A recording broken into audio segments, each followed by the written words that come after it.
حالیہ دنوں میں یورپین یونین کی صدر کا ایک بیان سامنے آیا ہے جس سے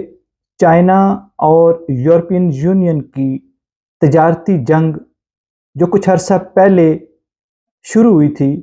وہ لگتا ہے کہ اپنے انتہا کی طرف جا رہی ہے۔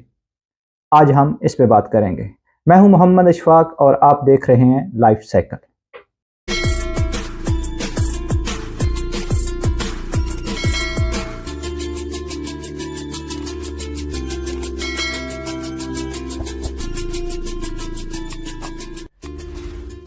بسم اللہ الرحمن الرحیم۔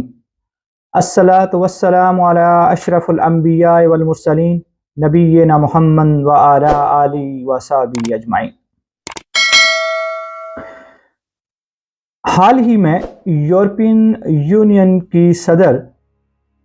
نے اپنی اسمبلی سے بات کرتے ہوئے چائنا کی جو الیکٹرک گاڑیاں ہیں ان پہ بات کرتے ہوئے اس بات کا اعلان کیا ہے کہ یورپین یونین میں شامل وہ تمام ممالک اس بات کی انویسٹیگیشن کریں کہ جو چائنا کی الیکٹرک گاڑیوں کا ایک فلڈ، ایک سیلاب جو یورپین مارکیٹ میں آ چکا ہے اس کو کیسے روکا جا سکتا ہے، اس کے پیچھے وجوہات کیا ہیں اور یورپین یونین اس کو کیوں انویسٹیگیٹ کرنا چاہتی ہے، اور یورپین ممالک کو چائنا کی بجلی سے چلنے والی گاڑیوں سے کیا نقصانات ہیں اور وہ اس سے کیوں خوفزدہ ہیں۔ اسی کو لے کر فرانس کے صدر میکرون نے یورپین یونین پہ زور دیا ہے کہ وہ چائنا کے اوپر دباؤ ڈالیں کہ وہ جو بجلی سے چلنے والی گاڑیوں کو سبسیڈائز کر رہے ہیں اس کو روکیں، تاکہ جو یورپین الیکٹرک گاڑیاں یا بجلی سے چلنے والی گاڑیوں کی جو مارکیٹ ہے اس کے اوپر افیکٹ نہ آئے۔ اس کی وجہ یہ ہے کہ یورپ کے اندر، خاص کر جرمنی اور انگلینڈ کے اندر، چونکہ یہ ایک بڑی مارکیٹیں ہیں آٹوموٹیو انڈسٹری کی، اور اس میں تقریباً 13% جو امپلائمنٹ ہے وہ آٹوموٹیو انڈسٹری کے اندر ہے۔ چائنا کی جو بجلی سے چلنے والی گاڑیاں ہیں، اگر وہ اس مارکیٹ میں جس تیزی سے ان کی سیل بڑھ رہی ہے اور جس تیزی سے یورپین ممالک اس کو امپورٹ کر رہے ہیں، اس سے یہ خطرہ بڑھ رہا ہے کہ جو یورپین آٹوموٹیو انڈسٹری ہے وہ کولیپس نہ کر جائے، ڈیفالٹ نہ کر جائے، کیونکہ حالیہ دنوں میں چائنا کی جو پچھلے 2 سال کی جو ایکسپورٹ ہے بجلی سے چلنے والی گاڑیوں کی، وہ مارکیٹ کا ٹوٹل 8% ہے۔ آپ اس سے اندازہ لگا سکتے ہیں کہ یہ کتنا بڑا نمبر ہے اور اس سے یورپین مارکیٹ کو کتنا بڑا نقصان ہوا ہے۔ کیوں کہ یورپین یونین کا کہنا ہے کہ چونکہ چائنا جو ہے وہ اپنی کمپنیز کو سبسیڈائز کر رہا ہے، جس کی وجہ سے چائنا کی جو گاڑیاں ہیں وہ سستی ملتی ہیں، اس وجہ سے جو لوگ ہیں وہ ان گاڑیوں کو زیادہ خرید رہے ہیں، جس سے یورپ میں جو بننے والی گاڑیاں ہیں ان کی قیمت زیادہ ہونے کی وجہ سے اور ٹیکسز کی وجہ سے لوگ ان کو کم خرید پا رہے ہیں اور ان کی قیمتیں زیادہ ہیں، جس کی وجہ سے لوگوں کا رجحان چائنا میں بننے والی گاڑیوں کی طرف ہے۔ ماہرین کے مطابق 2040 تک، یعنی کہ 2035 سے 2040 تک جو چائنا کا شیئر ہے بجلی سے چلنے والی گاڑیوں کا، وہ 15% ہو جائے گا۔ یعنی کہ اگر 8% پہ یورپین یونین یا یورپین ممالک کو اتنا بڑا دھچکا لگا ہے، تو آپ اندازہ کر سکتے ہیں کہ اگر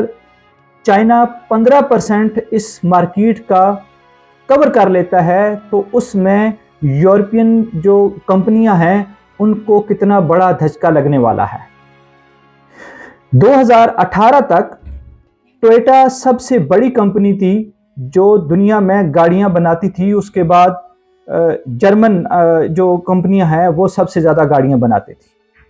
آپ یہ جو چارٹ دیکھ رہے ہیں اس میں دیکھ سکتے ہیں کہ 2018 میں ٹویوٹا سب سے بڑی جو کمپنی تھی گاڑیاں بنانے والی، وہ बतदरीज 2023 में कम होकर अब चाइना की जो कंपनियां हैं वो बतदरीज ज्यादा जो है वो गाड़ियां बना रही हैं और वो मार्केट को ज्यादा कैप्चर कर रही हैं। माहिरीन के मुताबिक ये 2045 तक 46 ट्रिलियन डॉलर की मार्केट हो जाएगी।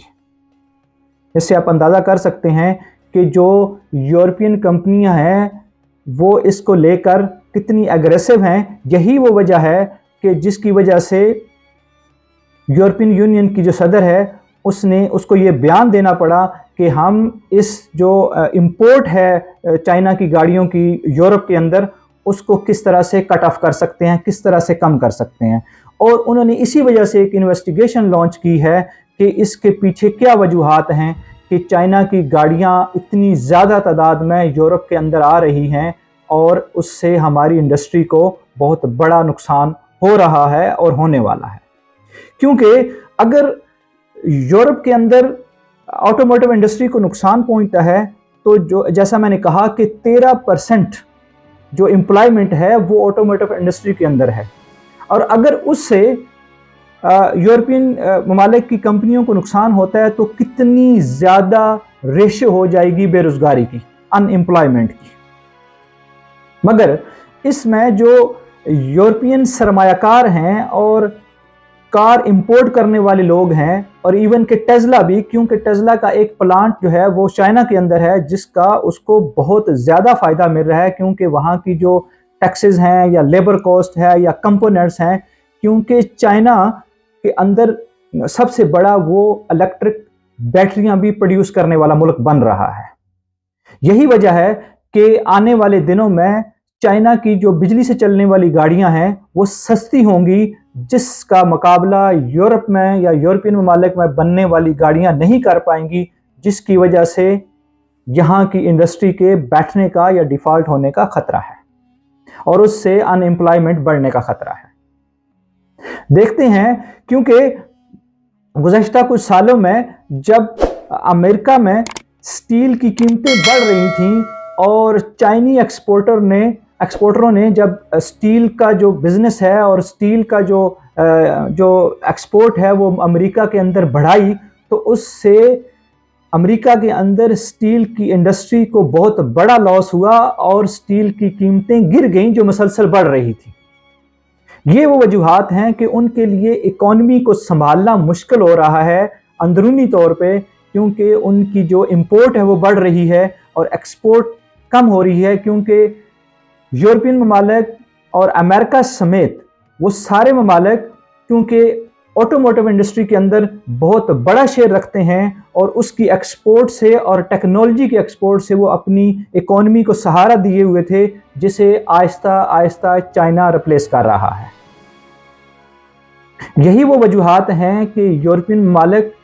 इस चीज़ को इन्वेस्टिगेट करना चाहते हैं कि आया ये वाकई सब्सिडाइज हैं, क्योंकि चाइना ने इसको रिफ्यूज़ किया है कि ये कंपनियों की अपनी मैन्युफैक्चरिंग है और ये उन्हीं का सरमाया है।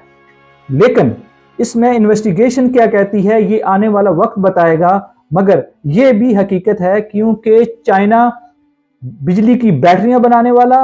और सेमीकंडक्टर यानी कि वो चिप जो इन गाड़ियों के अंदर इस्तेमाल होती है वो बनाने वाला और बिजली की गाड़ियां बनाने वाला सबसे बड़ा मुल्क बनने जा रहा है। उसने दुनिया के दूसरे ममालिक में भी अपने प्लांट्स लगाना शुरू कर दिए हैं, जिनमें अफगानिस्तान भी शामिल है।